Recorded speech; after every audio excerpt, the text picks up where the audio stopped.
Secretaria, se abre la sesión. El acta de la sesión 12 queda reglamentariamente aprobada. El acta de la sesión 13ª se pone a disposición de los miembros de la comisión. La señora secretaria dará lectura a la cuenta. Gracias, presidente. Se han recibido los siguientes documentos. Comunicación del jefe de bancada, diputado UDI, por la que informa que el diputado Juan Fuenzalida será reemplazado en esta sesión por el diputado Enrique Van Rieselberghe. Correo electrónico de la secretaria del superintendente de educación, por medio de la excusa la inexistencia a esta sesión del señor Cristiano Ryan debido a problemas de agenda. Agrega que en su representación concurrirán a la sesión la jefa del Departamento Normativa de la División de la Fiscalía y la jefa del Departamento de Fiscalización de Procesos Educativos de la División de Fiscalización. Es toda la cuenta, señor presidente. Gracias, Soledad. Se ofrece la palabra sobre la cuenta.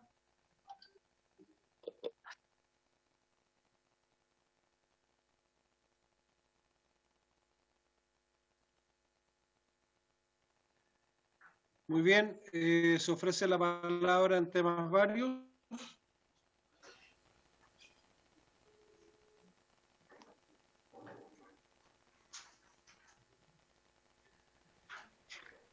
Bien, esta sesión ordinaria ha sido citada para continuar con la investigación. ¿Sí? Presidente, yo creo que sería bueno retomar este tema de las invitaciones para que no quede en el ambiente, ¿no es cierto?, que solamente hay algunos que están considerados en las sesiones que quedan de la comisión. Sería necesario también poder juntarnos y reunirnos a la brevedad para poder dilucidar el tema de los invitados que hay, o si no vamos a quedar con una cantidad de invitados que no van a poder ser parte de esta comisión. Por supuesto, diputado Mellado, gracias. Efectivamente tenemos una nómina de 11 invitados pendientes de la diputada Girardi. Tenemos 2 invitados pendientes de la diputada Vallejo, 3 del diputado Come Mellado y 3 de quien habla.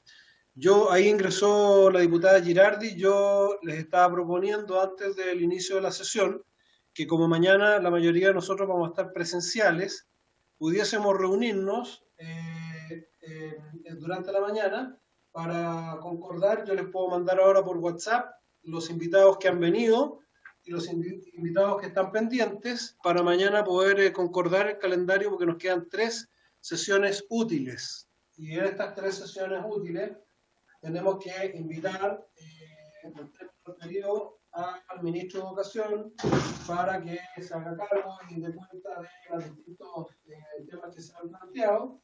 En consecuencia, si nos mantenemos al ritmo de sesiones que tenemos, no nos alcanza el tiempo para que puedan intervenir todos los invitados. Ahora, hay invitados que responden a organizaciones que de alguna manera ya han expuesto. Por lo tanto, la idea es que si nos podemos juntar mañana, los que puedan participar, puede ser durante la mañana, y acordamos entonces cómo cerramos el ciclo para que podamos dar curso a la mayor cantidad de invitaciones posibles. Ofrezco la palabra sobre este punto.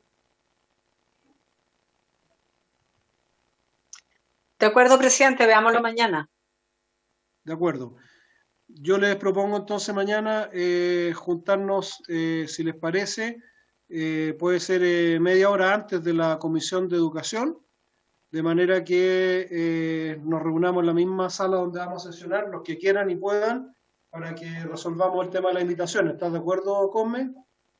¿A qué hora es la reunión de comisión, presidente? A las 15 horas, secretario, ¿no?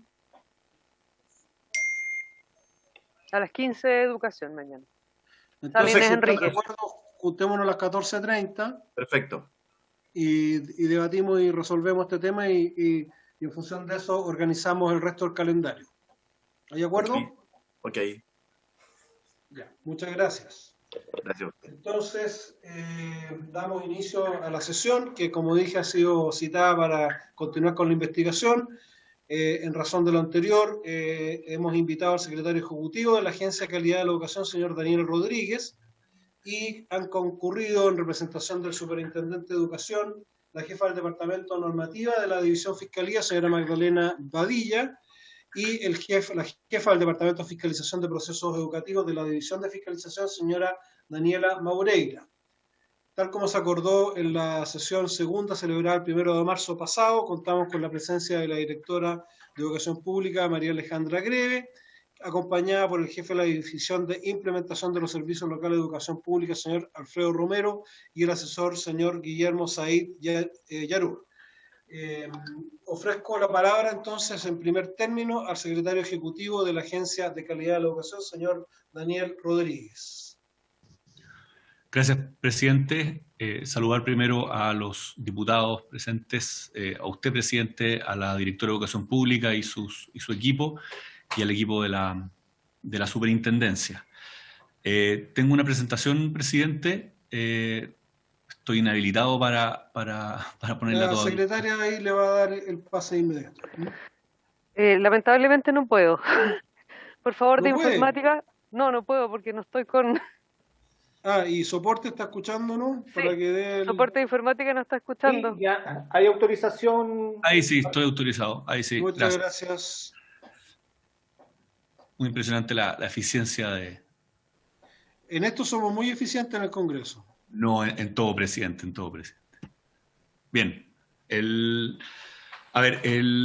La Agencia de Calidad de la Educación, para poner un poco en contexto la presentación, es la institución a cargo de evaluar, orientar e informar a los establecimientos educacionales y sus sostenedores para el mejoramiento de la calidad y equidad de la educación. Es un rol bastante amplio, pero se centra fundamentalmente en los roles de evaluar y orientar. ¿Qué significa esto? En políticas concretas, en general se identifica con la evaluación censal de aprendizaje, el CINCE, y la orientación de los establecimientos, que tiene que ver con las visitas evaluativas y de orientación, que son alrededor de entre 700 y 1000 visitas que se hacen antiguamente presencialmente, ahora se hacen remotas, a los establecimientos con el fin de ayudarlos en una serie de dimensiones de la buena gestión de los establecimientos para que puedan mejorar sus procesos y así también mejorar sus resultados. Lo que es interesante y con lo que quisiera partir es que la Agencia de Calidad es una institución previa, igual que la Superintendencia, previa a la creación de los servicios locales y la Dirección de Educación Pública. Y por lo tanto, nuestro principal rol y nuestra principal tarea en relación a la nueva educación pública ha sido cómo adaptar nuestros procesos, nuestras políticas y nuestro rol en el sistema de aseguramiento de la calidad a incorporar estos nuevos sostenedores, a incorporar esta nueva relación entre el sostenedor y la escuela, y a, por supuesto, en todo lo que sea posible, facilitar el complejo proceso de implementación, instalación de los servicios locales y la Dirección de Educación Pública. Y es respecto a ese marco legal y esas atribuciones en las que quiero primero comenzar. Como les decía, la ley nuestra, la ley 20.529 de aseguramiento de la calidad, no nos da un rol específico en los servicios locales porque no existían, pero la ley misma que crea el sistema de educación pública sí nos da algunos roles específicos adicionales a los que tenemos normalmente frente a todos los sostenedores. Y voy a hablar al menos de dos de ellos. El primero es la obligación que tiene la agencia de evacuar un informe sobre la primera etapa del proceso de instalación, cuyo destinatario es el Consejo de Evaluación del Sistema de Educación Pública. Un informe que debe referir a calidad, funcionamiento y desarrollo del servicio educacional por parte de los servicios locales. Esa es una de las atribuciones que la Ley de Educación Pública nos otorga. Y la segunda tiene que ver con algo muy interesante, que es estas visitas que yo les mencionaba, visitas de orientación a los colegios, para los servicios locales también deben ocurrir a nivel de sostenedor, es decir, una evaluación integral de la gestión de los servicios. Esa es una atribución que nosotros no tenemos respecto a otros sostenedores públicos o privados. No hacemos eso a las municipalidades, tampoco a redes de sostenedores. Y es una atribución muy interesante y la ley establece un calendario de implementación bastante exigente para poder ir un poco de la mano con la instalación de los servicios, y voy a contarles el piloto y este año la implementación ya en régimen de estas visitas integrales a los servicios. Entonces, respecto al primer punto, la evaluación de la instalación. Quizás un poco de contexto. El rol de la agencia es bien interesante en esta ley, porque se pone como la obligación de generar un informe al Consejo de Implementación, al Consejo que tiene que evaluar la implementación.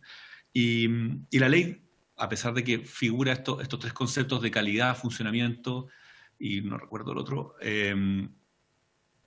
deja bastante abierto qué es lo que se puede evaluar o qué es lo que puede mirar la agencia respecto a la implementación o a la instalación de los servicios.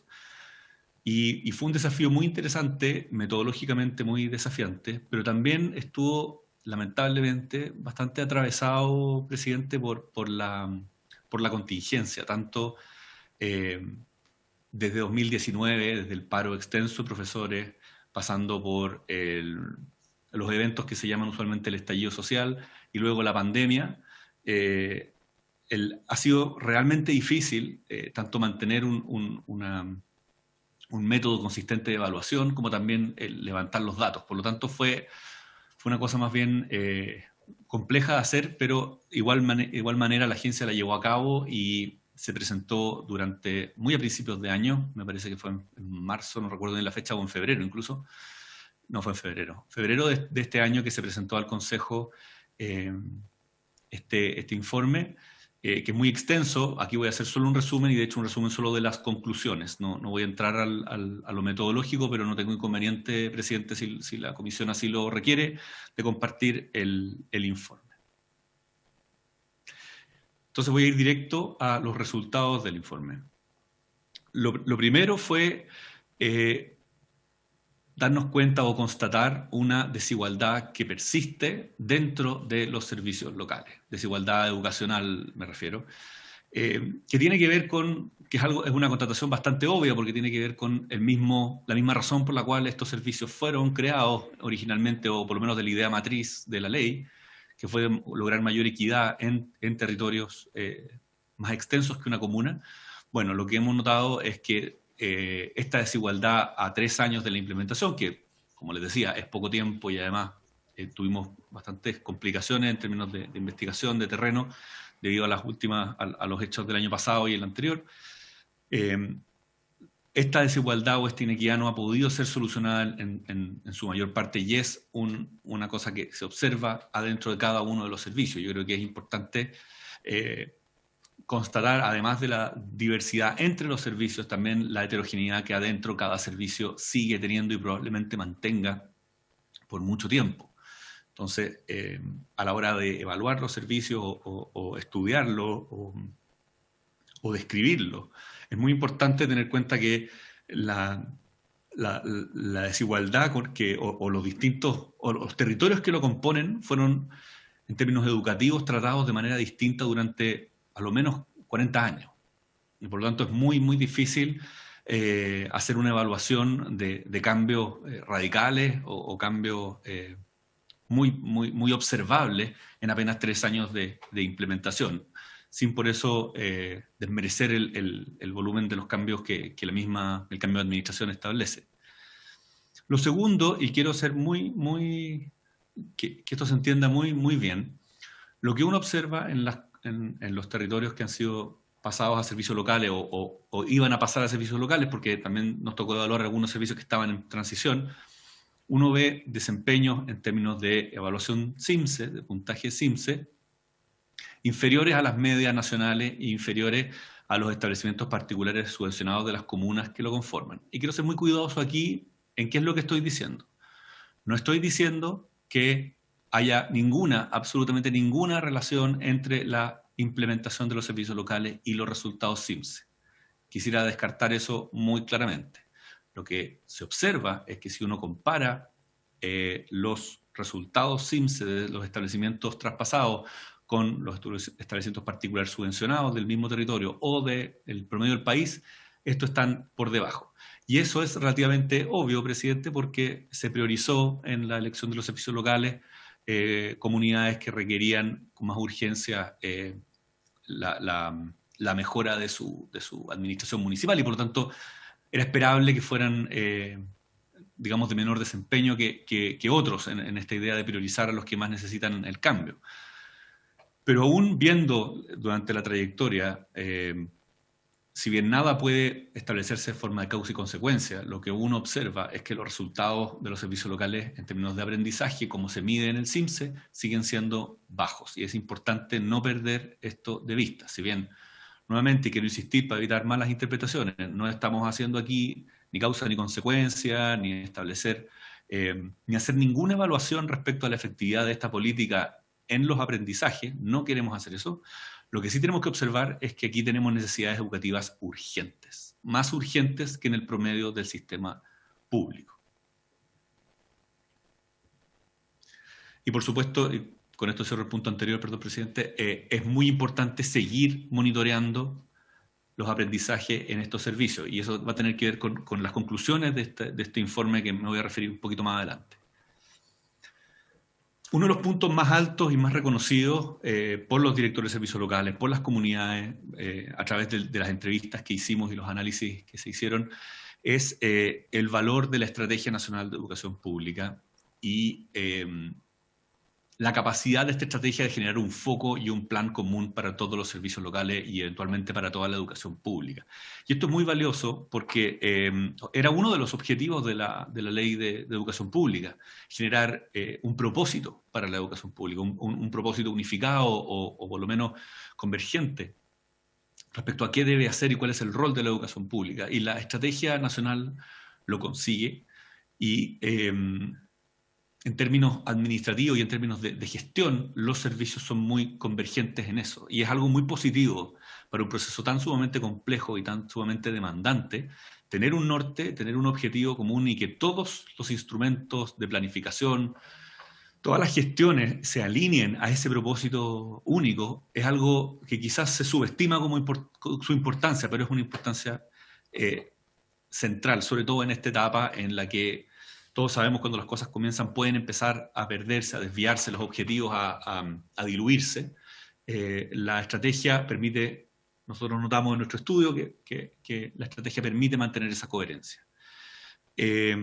Obviamente el desafío de cualquier planificación es llevarla a cabo de manera efectiva, pero también adaptable a las circunstancias que van ocurriendo.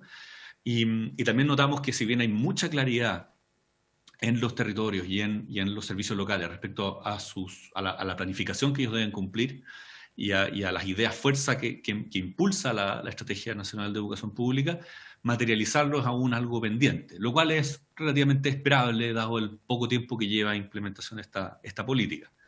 Pero tampoco le quita el mérito a una planificación bien hecha y sobre todo bien instalada en cada uno de los SLEP. Una cosa es hacer una buena planificación y que quede en un escritorio del nivel central, otra cosa es que ésta se integre de manera coherente con los esfuerzos de cada uno de los servicios.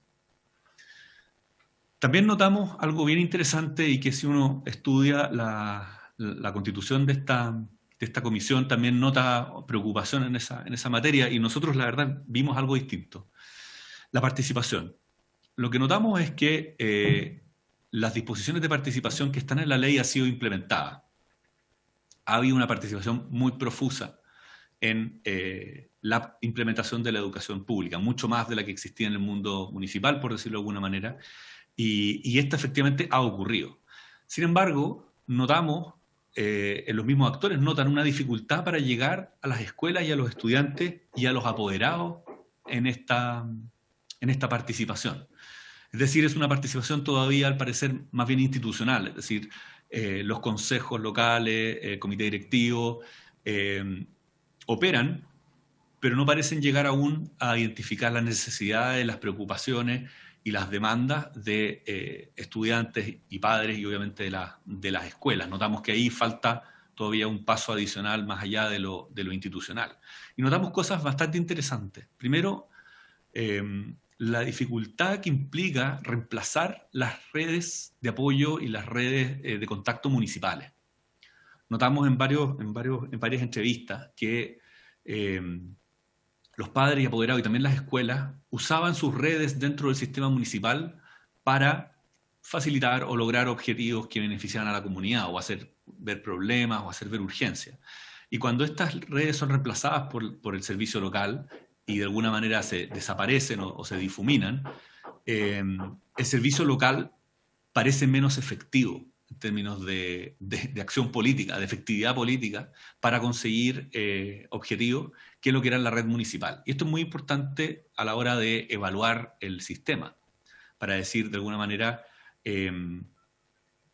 hay que tener mucho cuidado cuando uno está reemplazando algo que tiene tanto tiempo y está tan aceitado, reemplazarlo por algo nuevo, hay que tenerle cierta consideración a la velocidad en la cual eso se puede reconstruir. Una red no se hace de un día para otro, y por lo tanto, esta misma dificultad que identifican los apoderados, que nos decían en alguna de las entrevistas, yo antes hablaba con un concejal que yo conocía y la cosa se resolvía, aquí la participación es mucho más difícil que llegue directamente al ciudadano. Es más bien una participación institucional que tiene que ver con cómo se conecta estos distintos consejos y comités entre sí y su pugna, entre comillas, con el director de servicio local, pero no con la gente, no con los usuarios, con las verdaderas personas que están usando el sistema. Y nosotros vimos una falta de la función de la participación como forma de rendición de cuentas a la autoridad pública. Es decir, si bien esto se discutió profusamente cuando se hizo la ley, que la participación de los padres, que el alcalde no era objeto de rendición de cuentas por parte de la ciudadanía o de los padres respecto al estado de sus colegios. La verdad es que lo que vimos nosotros es que hay un matiz en esa afirmación. Al parecer no les preocupaban tanto los resultados de aprendizaje, pero sí los problemas concretos y cotidianos de las escuelas, infraestructura, problemas de acceso, decisiones que se tomaban dentro de los colegios. Al parecer lo que nosotros vimos es que sí era un instrumento con los cuales los padres hacían rendir cuentas a los alcaldes, y aquí al alejarse más que alejarse, al ser reemplazado por otra autoridad no conocida, esto se ha difuminado. Y por lo tanto es fundamental que la participación, muy bueno que sea profusa y que sea muy enriquecedora, pero también que se oriente a hacer rendir cuentas a toda esta nueva institucionalidad, a todos los consejos, comités y al mismo servicio local, de que debe responder a las necesidades de los padres y de las escuelas y no otras. Respecto a lo pedagógico y lo administrativo, que fue algo que salió constantemente como una tensión, presidente, como de si es que los servicios locales debían dedicarse primero o primordialmente a lo pedagógico, o primero y primordialmente a lo administrativo. La verdad es que lo que uno ve es una falsa tensión en realidad, porque ambas cosas son necesarias y son fundamentales para una buena implementación. Y lo que uno logra concluir al mirar los distintos servicios locales separadamente y en conjunto es que, si uno es realmente honesto, la dimensión totalmente exorbitante del proceso, la dificultad, el tamaño, en realidad la complejidad del proceso administrativo, del traspaso, es tan grande, es tan sumamente imposible de predecir y tan diverso en cada una de las comunidades, cada uno de los municipios, que además cada servicio tiene distintos municipios. Es tan enorme la diversidad de problemas que muchas de las dificultades de implementación se deben a eso, se deben a la dificultad del proceso. Y es difícil, a pesar de que era nuestro mandato evaluar esta implementación, es difícil echarle la culpa, por decirlo de alguna manera, de forma responsable y argumentada a ninguna cosa o a ninguna entidad en particular. Lo que uno ve es un proceso tan sumamente complejo que supera en buena parte la capacidad y la habilidad y las herramientas a la disposición del Estado chileno para hacer algo de este tamaño. Entonces, me gustaría que eso quedara bastante claro respecto a nuestra conclusión. Y también, algo que comentaba al principio, se observan muchas dificultades derivadas de la integración de la nueva educación pública a la Ley General de Educación. Y aquí sí yo me permito, presidente, una crítica a la ley.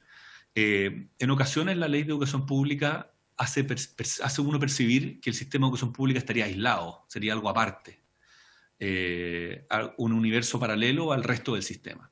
Y a veces pareciera que el común de las reglas o el común de las preocupaciones, de las cosas que se han diseñado para que apliquen al sistema completo educacional, no aplicaran en el sistema de educación pública.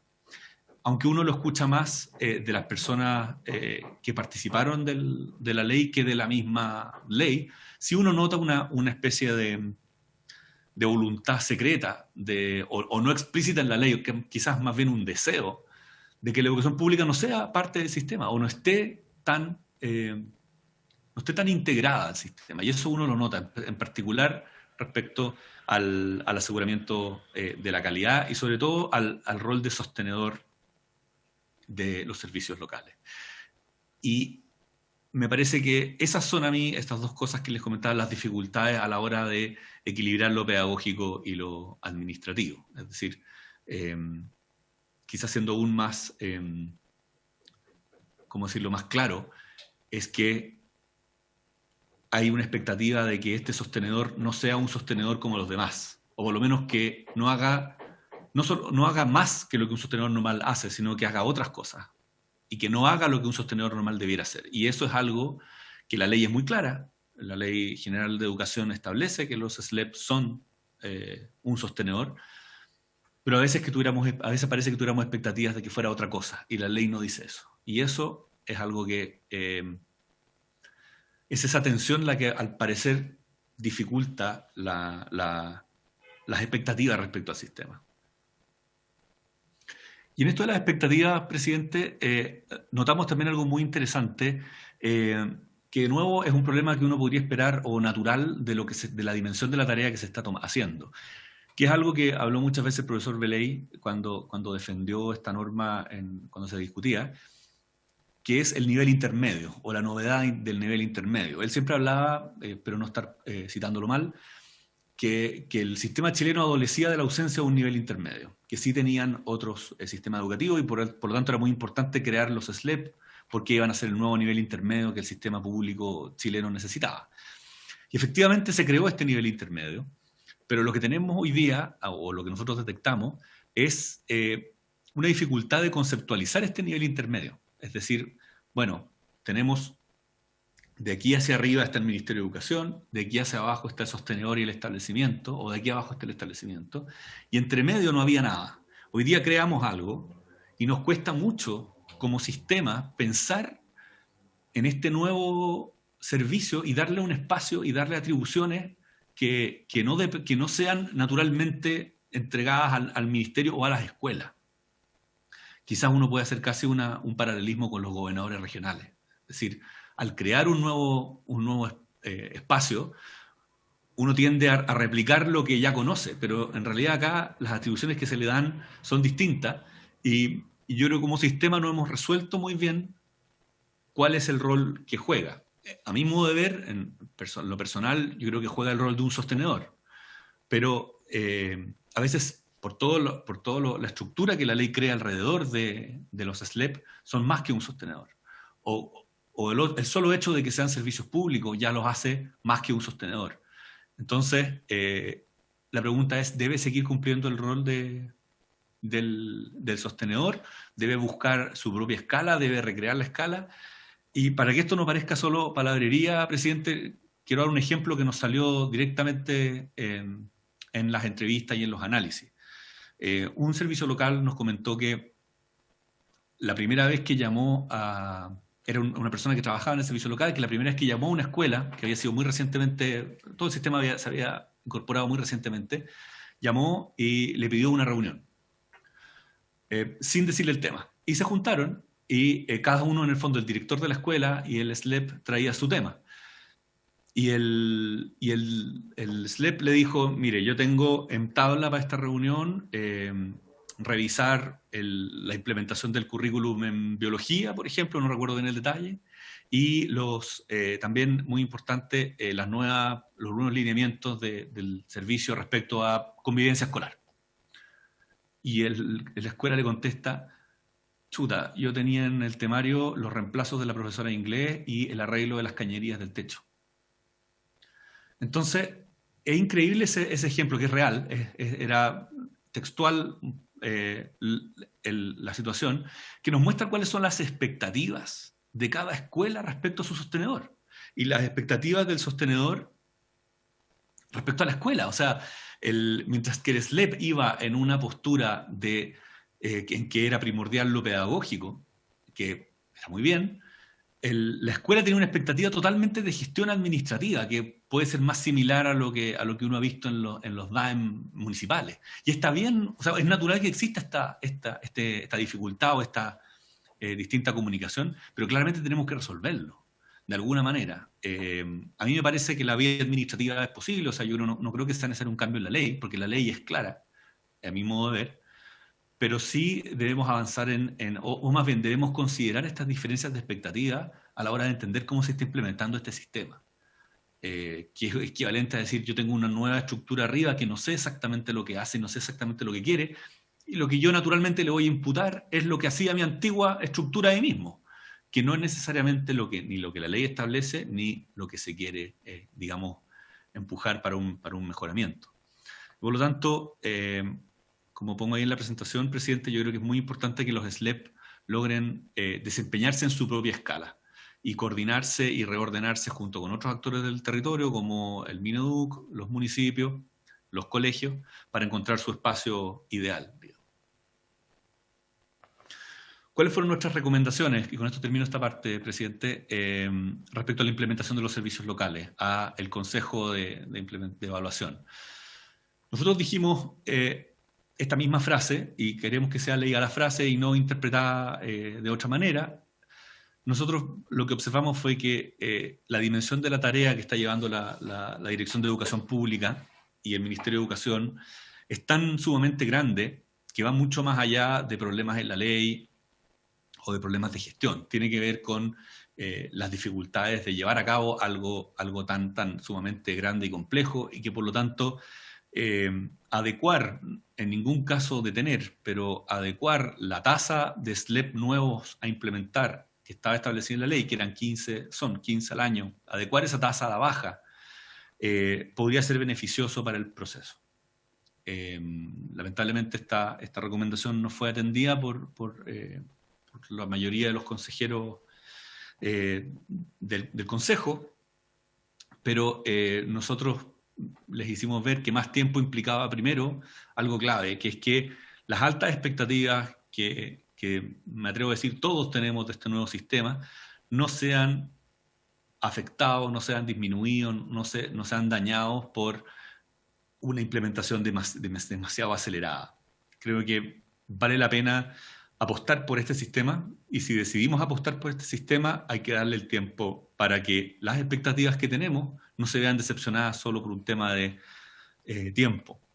Creo también que la experiencia adquirida por la Dirección de Educación Pública en la implementación sucesiva de los servicios les permite, es exponencial, y por lo tanto, mientras más tiempo y mientras más servicios vayan entrando, más capaz va a ser la Dirección de Educación Pública de implementar perfectamente.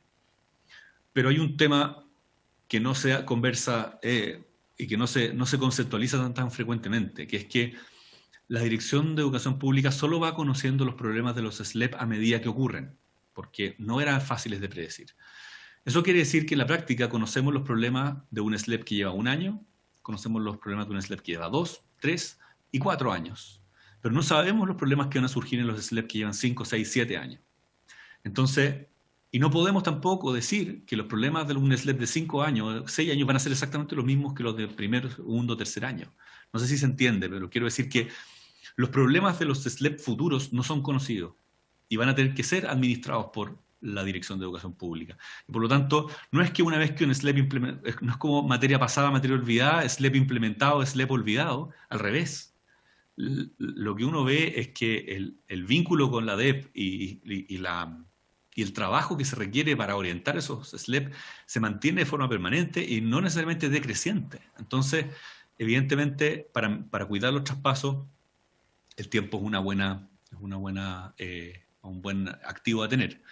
Finalmente, en tercer lugar, evitar el aislamiento de la educación pública es clave dar tiempo a las instituciones para adaptarse a este nuevo nivel. Creo que es muy importante, hay mucho que aprender, sobre todo en el terreno, las distintas personas, entender, los actores, entender cómo se inserta este nuevo nivel es clave, y no dejarlo como a la buena de Dios, sino realmente meterse en la implementación y en la coordinación de cada una de las partes. Lo que tiene que ver con el cuarto punto, que es construir este nivel intermedio, y darle y reconocer las atribuciones para que haya, como le contaba yo, para que no ocurra lo que yo le contaba, una desconexión demasiado grande entre el servicio y el colegio, las expectativas al sostenedor y las expectativas del sostenedor a su escuela. En segundo lugar, esa es la primera de nuestras atribuciones, presidente, que tiene que ver con hacer un informe de la implementación, de la instalación de los primeros servicios, en la parte más extensa de la presentación. Ahora voy a ir a la segunda atribución especial que nos da la ley, que es de evaluar integralmente los servicios locales. El primer servicio local que fue objeto de esta evaluación integral de manera piloto inicialmente fue Puerto Cordillera. La evaluación integral lo que busca es, de alguna manera, replicar, pero de mejor forma, digamos, la evaluación de orientación que hace la agencia a las escuelas, pero esto a nivel de sostenedor, como lo mencionaba. Y se nos pide especialmente considerar los objetivos y prioridades establecidos en el plan estratégico local, lo cual es muy bueno porque permite acotar en la acción de la agencia y su participación, y también la estrategia y acciones que contemple el SLEP, es decir, nos permite acotarnos a la acción del mismo servicio. Esta evaluación se realizó durante el año pasado y a principios de este año tuvimos una muy interesante reunión con todos los jefes de servicio local y la Dirección de Educación Pública, en la cual hicimos formalmente la entrega del primer informe de la agencia a los servicios locales, que fue una instancia bien positiva.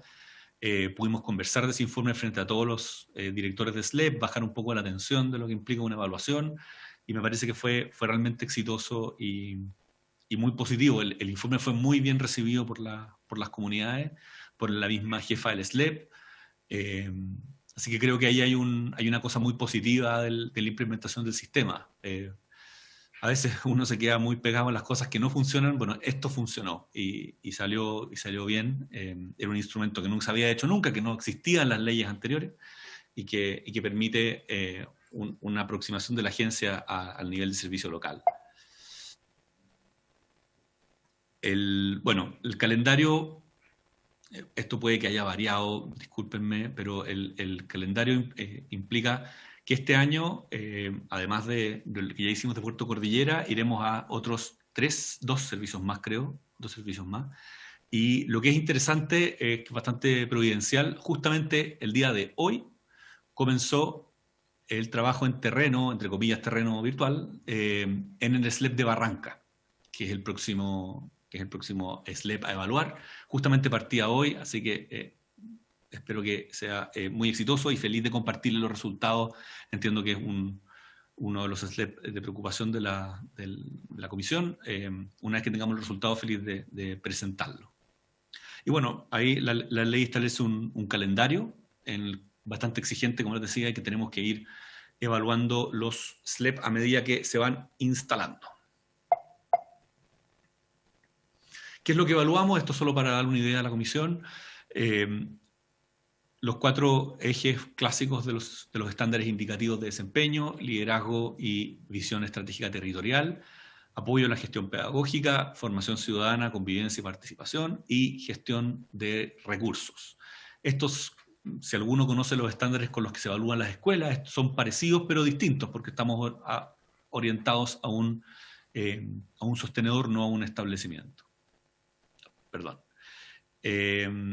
Y bueno, y ese fue el informe de Puerto Cordillera. No nos traje los resultados porque sería un poco como en otra escala comentar los resultados específicos de un SLEP, pero también ese informe está disponible por si la comisión lo requiriera.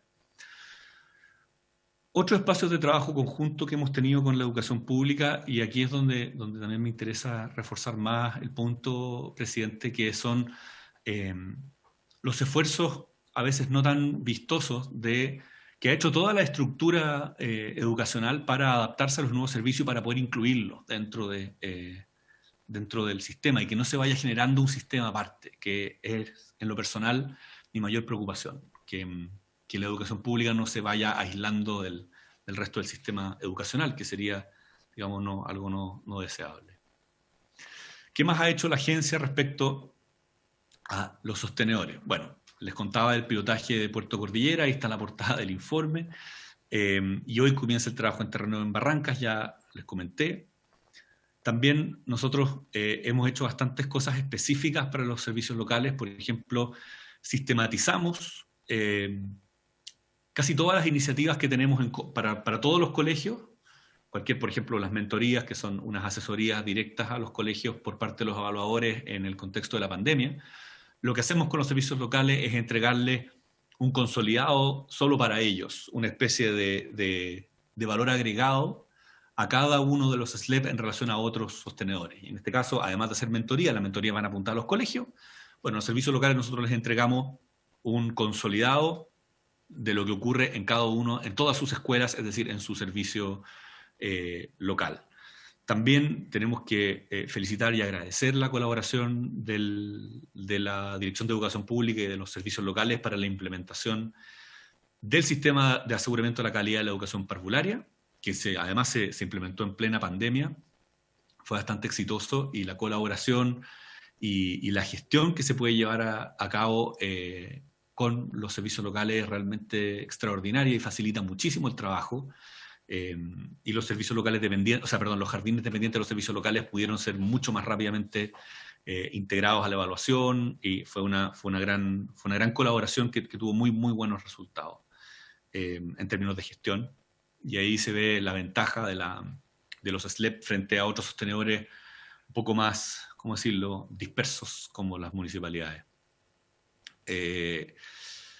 Desde que se crearon los servicios locales, y eso es previo a esta administración, los SLEP han recibido, los que están en régimen, informes de resultados educativos especialmente diseñados para ello, y cada año lo mejor es que los hemos ido mejorando, porque cada vez que los hacemos vamos a hablar con los directores de servicio que están en régimen y les vamos preguntando qué es lo que más necesitan. El año pasado me parece que fue Barrancas con el que se hizo el piloto. Ahora que también tenemos Gabriela Mistral en la región metropolitana, vamos a poder también ir a otros servicios locales. Pero en ese minuto Barranca era el más cercano y por eso lo hicimos ahí. Permitió mejorar bastante los informes y sobre todo orientar los informes de resultados a exactamente lo que estos nuevos sostenedores necesitan, cosa que no se hacía antiguamente y es algo propio para los servicios locales. Otra cosa que implementamos fue una plataforma de resultados educativos, que es básicamente un visor web de resultados, específico para los servicios locales. Y esto es bien especial, porque normalmente un sostenedor no tiene acceso, lo digo de otra manera, el sistema educacional chileno tiene como base la escuela, y por lo tanto, en general todo está entregado a la escuela como unidad. Y el nivel de sostenedor es menos considerado. Entonces, cuando estos sostenedores aparecen en el fondo, empiezan a requerir la información a nivel agregado. Y lo que hicimos nosotros fue hacer un visor de información específico para los directores de servicios locales, que tienen su propia clave, y se meten y pueden ver el panorama de los establecimientos de su dependencia. Compararlos por distintas variables, como nivel socioeconómico, género, interanual, en fin, lo que permite una posibilidad de explotar los datos disponibles muy superior a la que tienen otros sostenedores. Y esto fue especialmente diseñado para los SLEP. Hicimos una primera versión el año pasado, vamos a realizar otra una vez que tengamos datos nuevos. Pero ha sido también muy enriquecedor ver que se puede integrar y agregar valor a la gestión de los servicios locales, aprovechando posibles sinergias entre lo que existe y lo que se está creando. Bueno, también en el visualizador de categorías de desempeño y de resultados CIMSE y de visitas, que es una aplicación que se llama Localiza, también incluimos un filtro que permite visualizar los establecimientos a nivel de SLEP. Esto es bastante importante porque En el caso de que un padre o madre quiera, o apoderado quiera ver los establecimientos, pero solo de su SLEP, y compararlos, o en el caso que quisiera elegir un colegio y ver los resultados de los colegios que quiere elegir, pero quiere solo buscar dentro de la educación pública y dentro de su territorio, también lo puede hacer de manera mucho más simple y sabe directamente, con un filtro, puede específicamente identificar los que pertenecen a la nueva educación pública.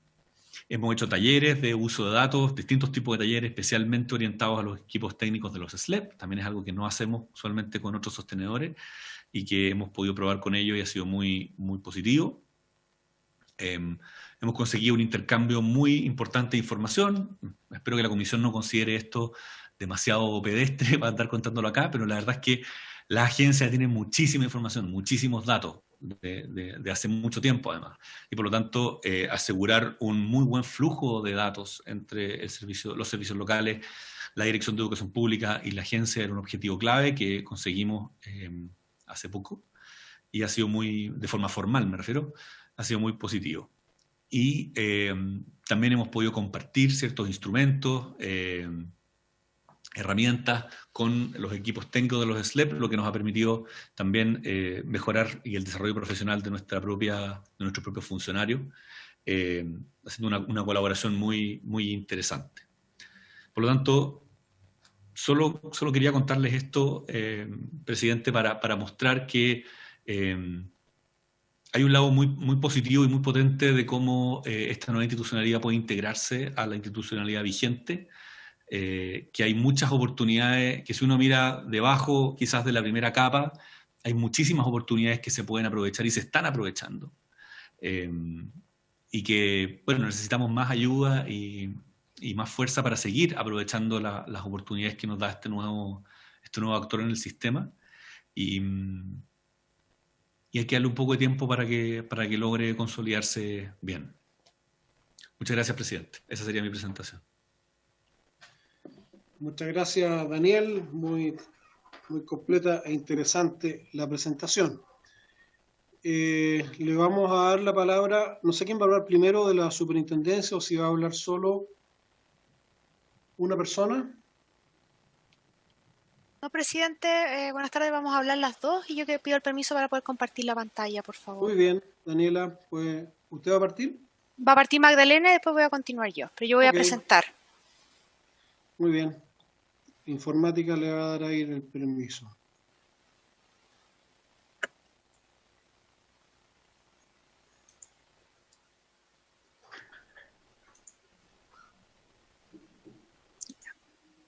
¿Me confirman si se ve bien? Sí, perfecto. Ya, muchas gracias. Gracias. Buenas tardes, presidente. A través de su intermedio, primero que nada, dar las gracias por la posibilidad de estar acá, saludar a todos los diputados y diputadas que componen la comisión y al resto de los invitados.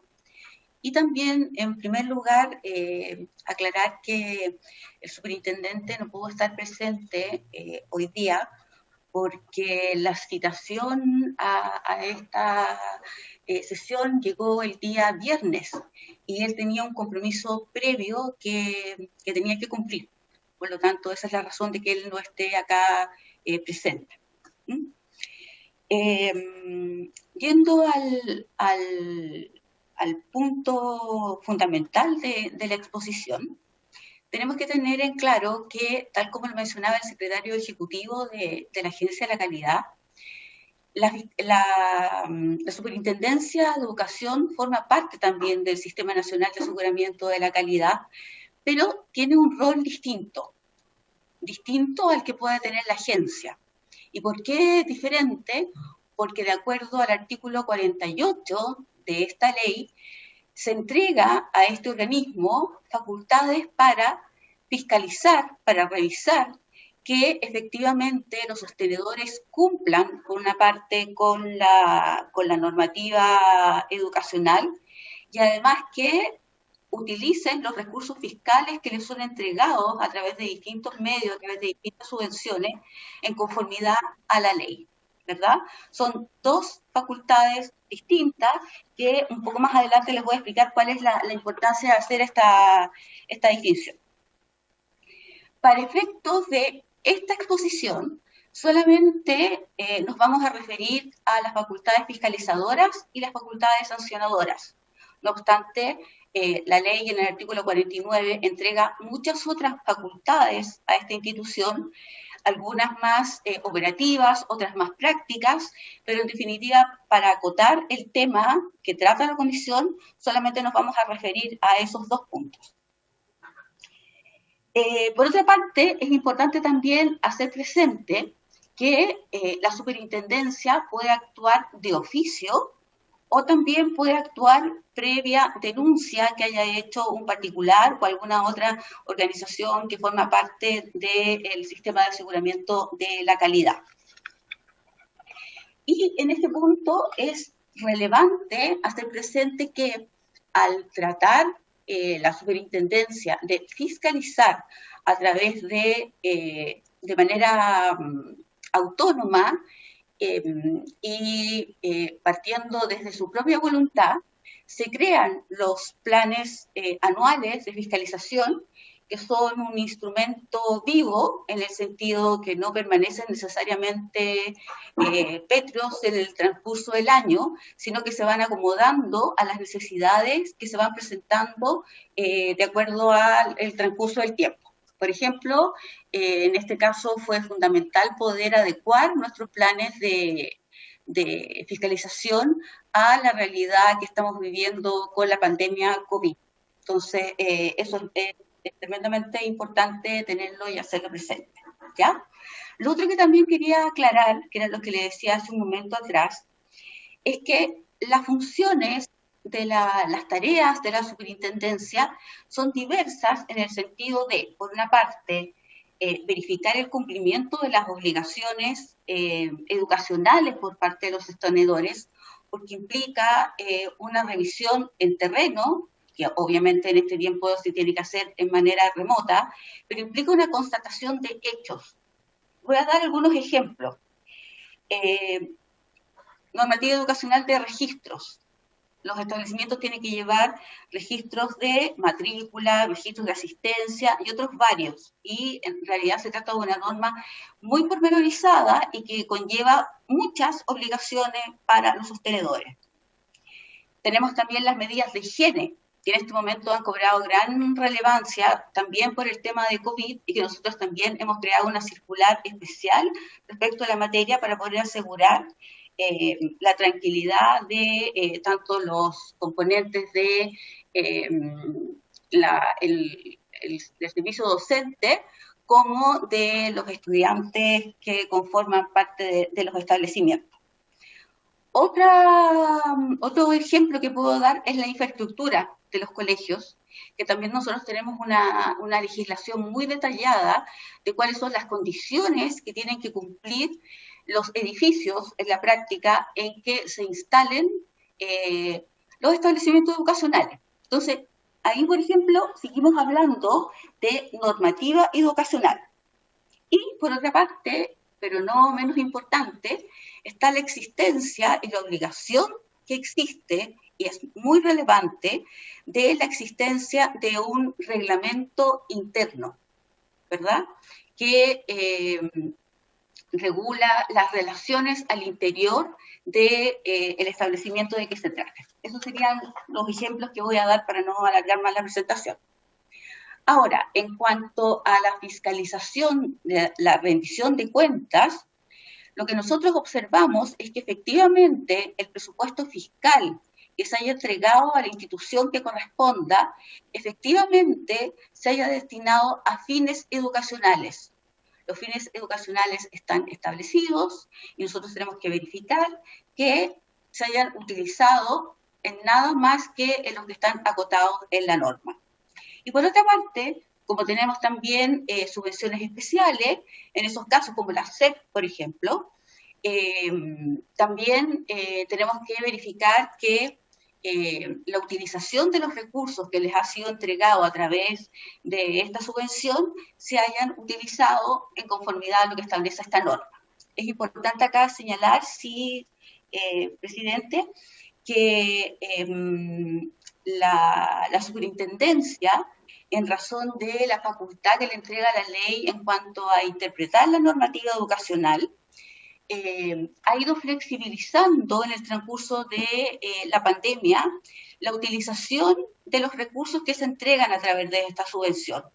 Por lo tanto, esto ha ayudado a la comunidad educativa a llevar de alguna manera mejor la vuelta a clases y lo que se ha vivido durante todo este tiempo.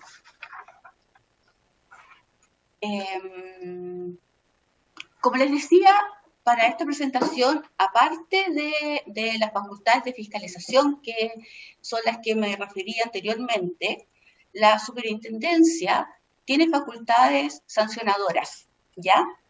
Y que en la práctica se aplican posterior a la realización de un proceso administrativo, el cual se encuentra regulado y que establece todas las instancias y los recursos para que puedan ser interpuestos por los sostenedores a quien se está llevando adelante este proceso. Dentro de las sanciones que nosotros tenemos por ley que aplicar, dependiendo de la naturaleza de la infracción que se haya cometido y que se haya constatado, tenemos la amonestación por escrito, la multa, la privación temporal de la subvención, la privación definitiva de la subvención, la inhabilitación temporal o a perpetuidad para obtener y mantener la calidad de sostenedor y la más grave, que sería la revocación del reconocimiento oficial.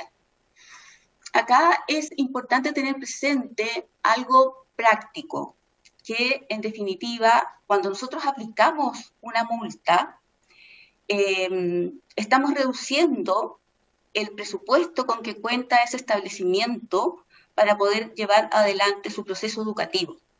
Por lo tanto, es complejo en ese sentido porque afecta de alguna manera a la comunidad educativa. Pero esas son las facultades con las que nosotros contamos y es también esencial señalar que estas sanciones se aplican siempre al sostenedor, no al director del colegio que cometió la falta, no al profesor, sino que al sostenedor como responsable legal de los establecimientos. Finalmente quería hacer referencia a la ley 21.040 que crea el sistema de educación pública, en el cual nosotros también estamos como institución muy interesados en que se desarrolle de una manera óptima, en concordancia y en coordinación con los distintos actores del Ministerio de Educación, del Consejo, de la agencia, para poder así obtener los mejores resultados. Y ahí hemos tenido una buena sincronía con la DEP, que incluso tenemos un convenio celebrado que nos ha permitido en la práctica compartir datos, compartir experiencias y sobre todo actuar conociendo las acciones que está implementando los otros integrantes de este sistema.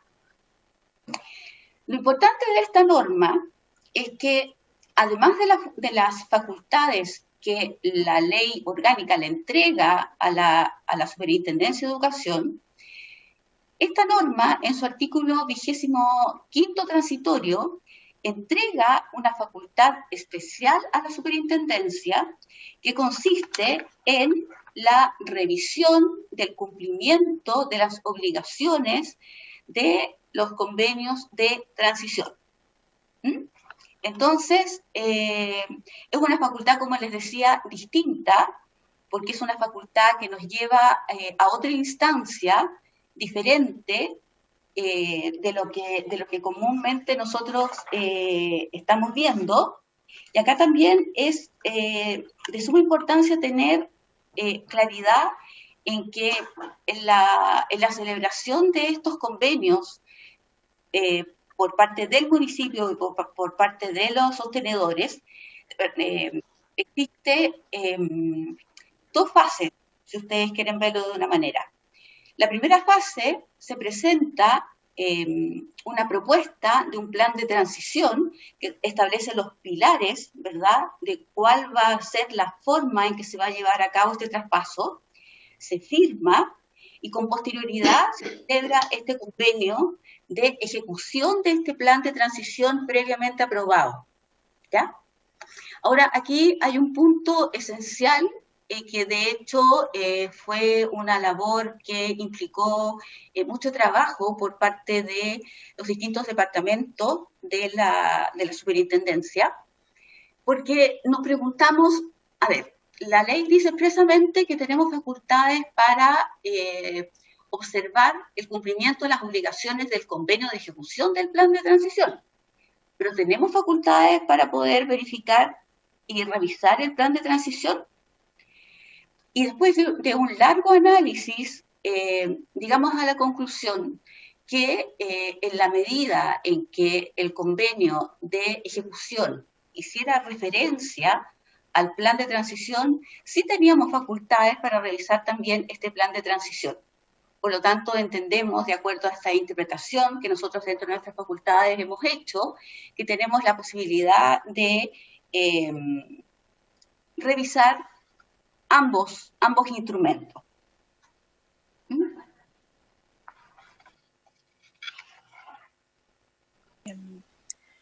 Bueno, para continuar, específicamente respecto de las labores que ha realizado la superintendencia, nosotros hemos tenido la oportunidad, ¿cierto?, de escuchar, revisar las sesiones anteriores, queremos precisar respecto primero de lo que concierne al traspaso y particularmente en el Plan Anual de Fiscalización del año 2020 se dicta, ¿cierto?, un programa específico, normativo, como explicaba, ¿cierto?, Magdalena, respecto de los traspasos Nueva Educación Pública. Así se denomina el programa y consideró diversos municipios que les voy a mostrar a continuación.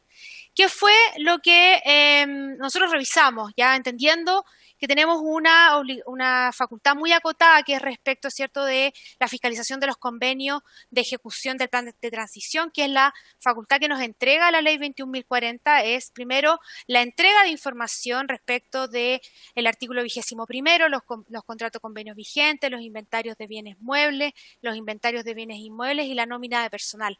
Nosotros consideramos que esas obligaciones son esenciales para efectos de resguardar, ¿cierto?, la información que debe contar tanto la Dirección de Educación Pública como los servicios locales para efectos de un correcto y adecuado traspaso. Luego también en los convenios de ejecución se establecieron distintas obligaciones de entrega de información, también, ¿cierto?, fiscalizamos dichas obligaciones. Luego, el programa de fiscalización también contempla la fiscalización de que se haya designado una contraparte técnica, ¿cierto?, en el municipio para efecto de todo lo que sea referido al correcto traspaso, que se haya constituido la comisión técnica, ¿cierto?, también que habla en los artículos transitorios de la ley. Y también revisamos el Fondo de Apoyo a la Educación Pública, ya el conocido FAEP.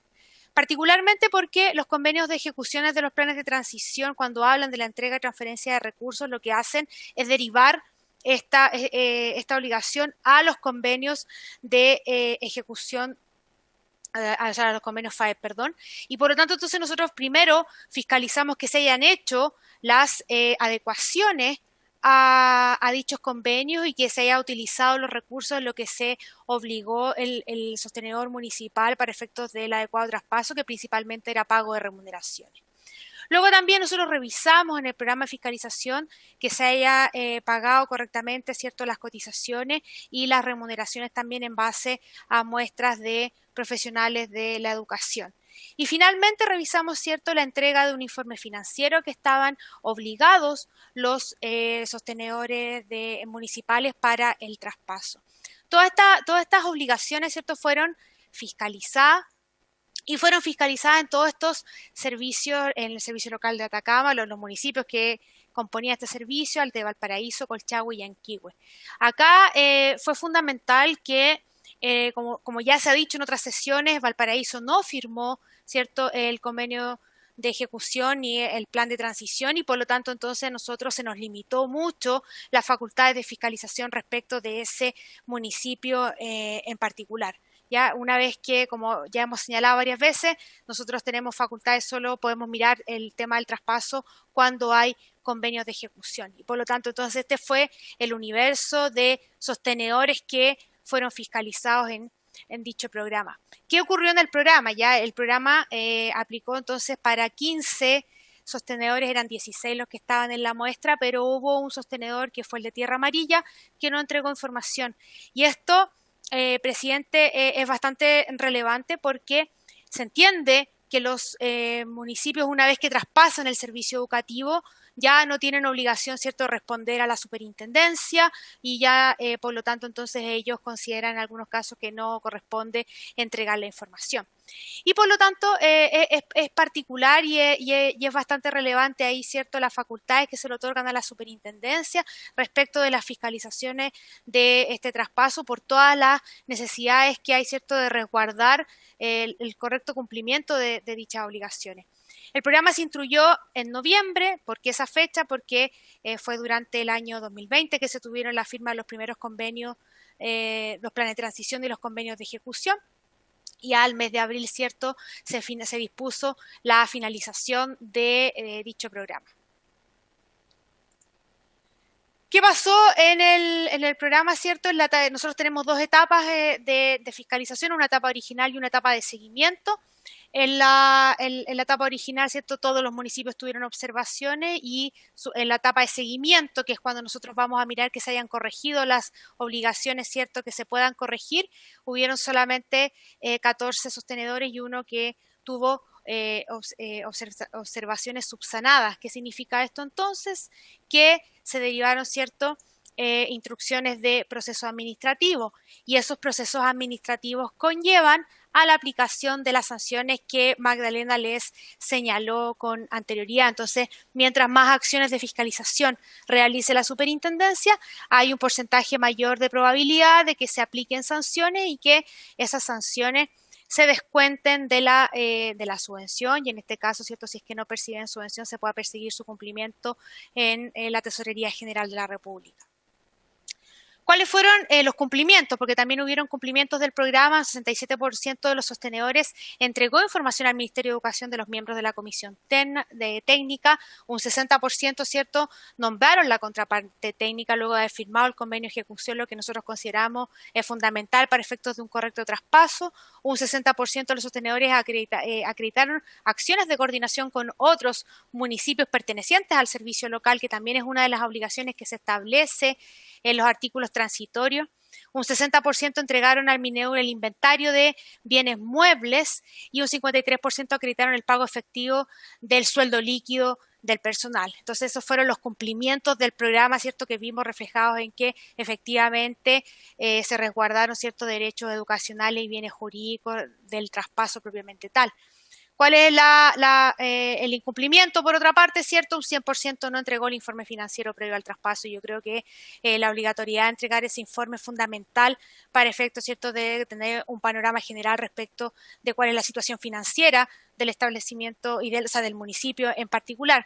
Un 73% no entregó el inventario de bienes inmuebles. Yo creo que se relaciona mucho también con las dificultades que han habido, ¿cierto?, en la regularización de los bienes inmuebles municipales y también todos los problemas, ¿cierto?, que podrían conllevar para un correcto traspaso. Un 73% no entregó la información establecida en el convenio de ejecución cuando así existía, que podía ser distintos tipos de obligaciones dependiendo de la naturaleza del convenio.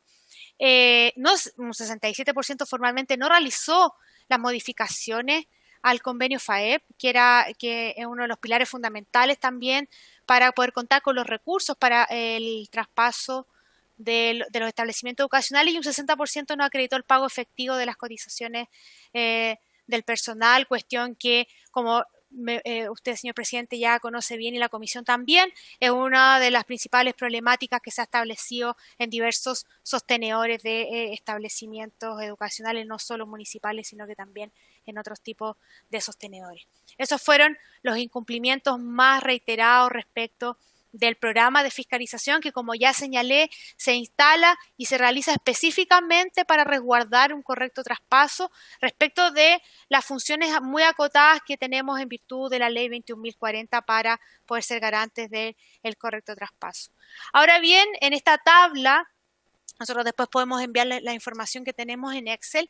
Quisimos mostrar todas las acciones de fiscalización que ha realizado la superintendencia. Más allá de la fiscalización del correcto traspaso del servicio educativo, señor presidente, acá nosotros creemos que es bastante relevante mostrar que así como se puede fiscalizar de distintos tipos de establecimientos, se fiscaliza, ¿cierto?, a los establecimientos educacionales, ya sea que su dependencia sea municipal, servicio local, particular subvencionado, particular pagado y jardines infantiles. Y por lo tanto, entonces, acá se muestra un detalle tanto del 2017, 2018, 2019 y 2020 por cada uno de los municipios que conformaron, ¿cierto?, a los servicios locales y después cuando la fiscalización se realiza al servicio local propiamente tal. Y acá en esta tabla y en la que viene nosotros mostramos 5.415 acciones de fiscalización que se realizaron a establecimientos educacionales. Acá es importante señalar que ya la ley, zanjado por los tribunales, la responsabilidad del correcto funcionamiento del establecimiento educacional es del sostenedor y por lo tanto las multas se dirigen a la entidad sostenedora pero se pagan a través del descuento de la subvención, lo que en un momento tenía lógica porque estábamos en un sistema de aseguramiento de la calidad, ¿cierto?, que se crea en el año 2011, la superintendencia comienza a funcionar en el año 2012 y allí, ¿cierto?, no había ley de inclusión, no había un sistema de final lucro. Hoy en día, ¿cierto?, estamos ya con una ley de inclusión que pone término, ¿cierto?, al lucro de los establecimientos educacionales subvencionados y por lo tanto entonces ahí para nosotros ha sido, la verdad es que bastante complejo poder, por un lado, fiscalizar, ¿cierto?, y dar y hacer frente un poco a todas las solicitudes que nos llegan de fiscalización en diversas materias, no solo en traspasos nueva educación pública, pero también, ¿cierto?, que cada acción de fiscalización lo más probable es que pueda conllevar la aplicación de una sanción administrativa. Entonces, las acciones de fiscalización que se realizan, uno siempre tiene que mirar, ¿cierto?, el impacto que éstas generan en el propio sistema educativo y en finalmente recursos que no llegan a sus destinatarios principales, que son los niños, niñas y adolescentes. Acá seguimos con el detalle, ¿cierto? Nosotros vamos a enviar la presentación, así que para que ustedes puedan tener conocimiento de todas las acciones, tanto las que ingresaron por denuncias, como les dije, las de programas de fiscalización normativo, las de programas de fiscalización de recursos y otras acciones de fiscalización. Luego también hay otras acciones que ha realizado la superintendencia y aquí en particular vamos a mencionar brevemente cuáles han sido las principales y que yo creo que han tenido un impacto también en todo lo que hice relación con el correcto traspaso.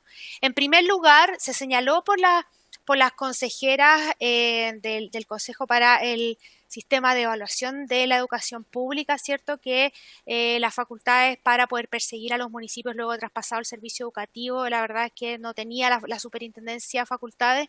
Nosotros a través del dictamen 44 que está publicado en nuestra página web del año 2018, tuvimos que hacer una interpretación respecto de cuál era la responsabilidad que le correspondía a los municipios y a los servicios locales, porque existe esta, ¿cierto?, no sé, está instalado, por decirlo de alguna forma, la idea de que el municipio entrega traspasa el servicio educativo, ¿cierto? Y luego se puede desentender de todas las obligaciones que conllevaron en su administración. Lo que hace este dictamen es decir que el sostenedor municipal, que fue sostenedor, es responsable por todos los hechos realizados durante la administración de los establecimientos educacionales. Y esto particularmente es importante en uso de recursos, ¿ya? Como ustedes saben, la rendición de cuentas se realiza hasta el 31 de marzo del año siguiente. Luego entonces se activan los procesos de fiscalización de la superintendencia y por lo tanto entonces se lleva a la fiscalización de los recursos y eso puede estar temporalmente cuando ya el sostenedor entregó el servicio educativo.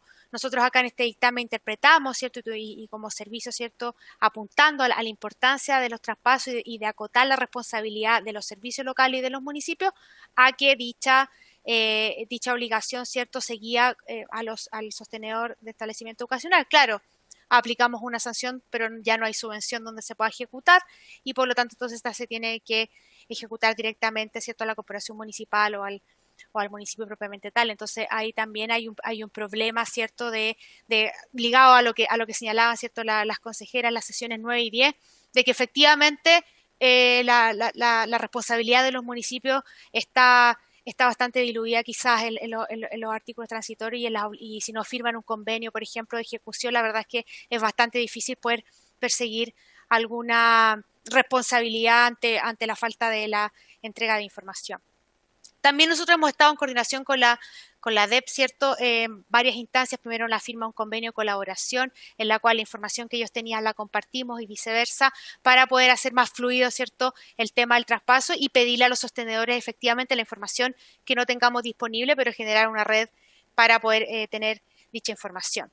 Y también obviamente hemos trabajado en proponer mejoras a los convenios de ejecución. Si bien los convenios que se firmaron, ¿cierto?, establecen obligaciones a los sostenedores municipales, desde el punto de vista de fiscalización también hay una mirada, ¿cierto?, en cuanto a verificadores o en cuanto a precisiones que nosotros creemos que son importantes de realizar.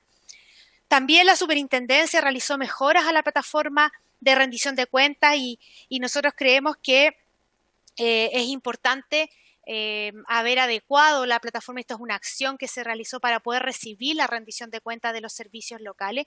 Y allí particularmente, señor presidente, es bastante importante todas las acciones que también se han realizado respecto a la rendición de cuentas, porque se crea el servicio local como un organismo que puede rendir. También se adecua la planilla de remuneraciones porque está adecuada solamente a las corporaciones municipales y estaba adecuada a los sostenedores DEM, entonces por lo tanto se adecua también. Los servicios locales parten con un saldo acreditado cero, que por lo tanto entonces los saldos que quedaron respecto de los municipios se cargan al municipio propiamente tal, y allí es importante señalar, ¿cierto?, que esa información ya se está trabajando en conjunto con el Ministerio de Educación para las posibles restituciones que se puedan pedir a los sostenedores municipales. Entonces son acciones que se realizaron respecto de las mejoras a una plataforma porque la superintendencia evidentemente no podía decir o indicar que no se recibía la rendición de los servicios locales. Luego, modificaciones a la plataforma de declaración sostenedor también para poder recibir la información. La declaración sostenedor está regulada en la ley de subvenciones y es bastante específica respecto de información que nos tienen que entregar año a año los sostenedores, particularmente, por ejemplo, respecto del directorio, respecto de diversas obligaciones, reglamentos internos. Hemos ido sumando una serie de documentos que tienen que pedir para poder facilitar también los procesos de fiscalización y allí se incluyen los servicios locales con todas sus particularidades. También se establece el plan anual de fiscalización y obviamente consideramos programas específicos para enfrentar el tema del traspaso, esto por petición expresa, ¿cierto?, del superintendente de educación, quien nos solicitó, ¿cierto?, a este departamento poder incluir temáticas relativas a este programa de fiscalización que, por cierto, este año se va a volver a fiscalizar a los sostenedores que van a participar o que van a comenzar los servicios locales, ¿cierto?, en el año 2022. A esos municipios también vamos a poder realizar una acción de fiscalización y también respecto de uso de recursos y particularmente respecto de municipios que traspasaron el servicio educativo a los servicios locales. También tenemos un programa de fiscalización que va a ir a mirar ciertos recursos 2019 y recursos 2020 para poder ir a hacer una especie de cierre, ¿cierto?, a los municipios que ya entregaron el servicio educativo y también para hacer frente, como lo hemos señalado, a esta idea de que no podemos llegar a los establecimientos, o sea, a los sostenedores municipales una vez que entregan el servicio educativo. Luego es clave hablar del modelo de fiscalización con enfoque en derechos y libertades fundamentales. Cuando nace la ley de inclusión, la superintendencia tiene que reinventar su rol. Y acá se crea un modelo de fiscalización que se enfoca, ¿cierto?, en resguardar derechos educacionales y tiene un elemento central que es bastante, yo diría dos elementos centrales que son bastante importantes. Uno es la subsanación y la mejora continua y la otra también es la fiscalización en base a principios de auditoría. ¿Y por qué es relevante e importante esto? porque nosotros buscamos que los sostenedores subsanen, que las obligaciones que puedan corregir, las corrijan. Y por eso tenemos dos etapas, original y seguimiento, porque nosotros vamos a una visita original, miramos o una visita original en recursos, miramos los incumplimientos y le decimos al sostenedor cómo lo puede arreglar o cómo lo puede subsanar. Y eso es importante porque propendemos a la mejora continua. Lo que nosotros buscamos a través de la fiscalización es que los sostenedores no incurran nuevamente en los incumplimientos y por lo tanto para nosotros es muy relevante que los sostenedores puedan subsanar y hemos hecho difusión a través de programas de fiscalización, a través de comunicados internos, comunicados externos, para relevar el rol que tiene la subsanación en el sistema de aseguramiento de la calidad y también el resguardo de derechos educacionales.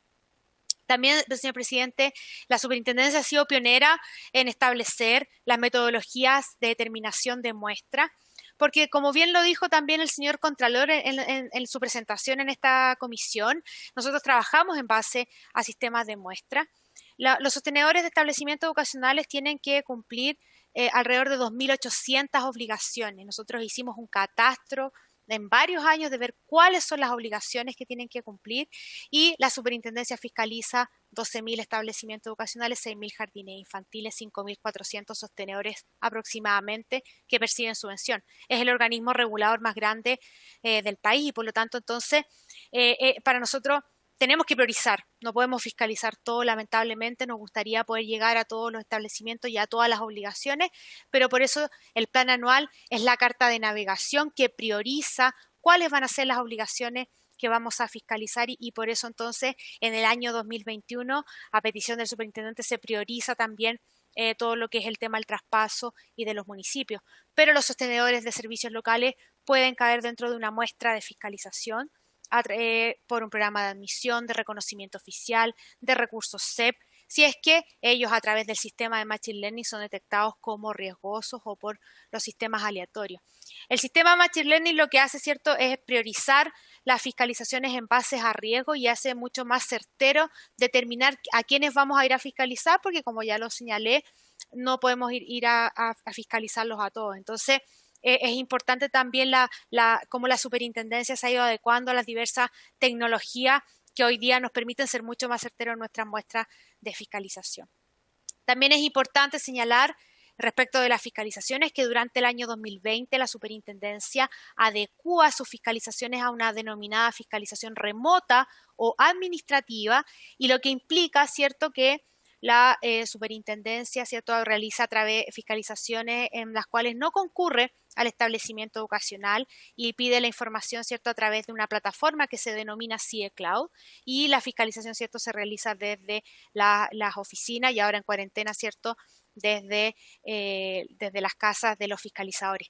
Y por lo tanto, alrededor del 90% de las fiscalizaciones se realiza de manera remota y solo cuando debemos concurrir al establecimiento educacional lo realizamos, por ejemplo, en el programa de medidas de higiene, que es uno de los hitos también que se nos ha solicitado este año poder fiscalizar. Ahí evidentemente es un programa que tiene que ser realizado en terreno, tenemos que ir a mirar que estén las condiciones sanitarias, pero todo lo que es la revisión documental, uso de recursos, esos programas se realizan en base a una fiscalización remota.